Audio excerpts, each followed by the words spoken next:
Okay, this is kind of a cool problem.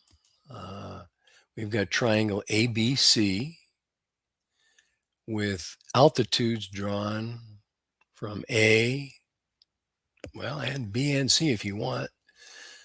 All altitudes meet at the same point called the orthocenter. So this is H. And then Z and X are the midpoints of this blue triangle. So ZX is a midsegment. And by this theorem right here, that midsegment is parallel to the third side of the triangle. So XZ is parallel to BC. That's midsegment theorem right there. It's also half of that segment. No, the distance, the measure is half of that segment. Now, here's the hard part. We've got P is the midpoint of CH. And you have to picture triangle, this little light green triangle here.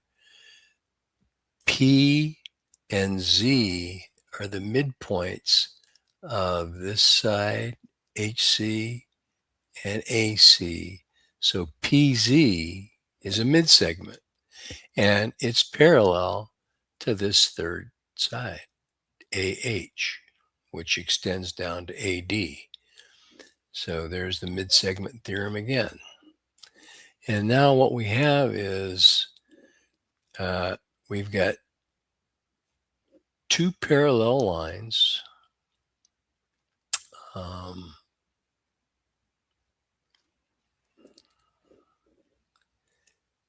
that allow us to make this conclusion right here. So we've got two parallel lines cut by transversal BC.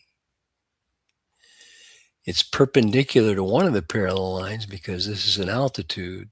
So therefore it's perpendicular to the other parallel line. So now we've got this angle is a right angle.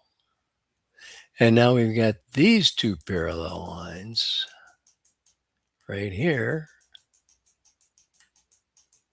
and transversal PZ.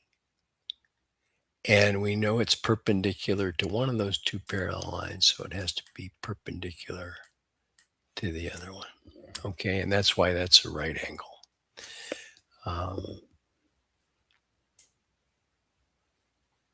That's a short paragraph form of the proof. You could write it out in more detail. But there you go. Hope that helped. If you have any questions, post a comment.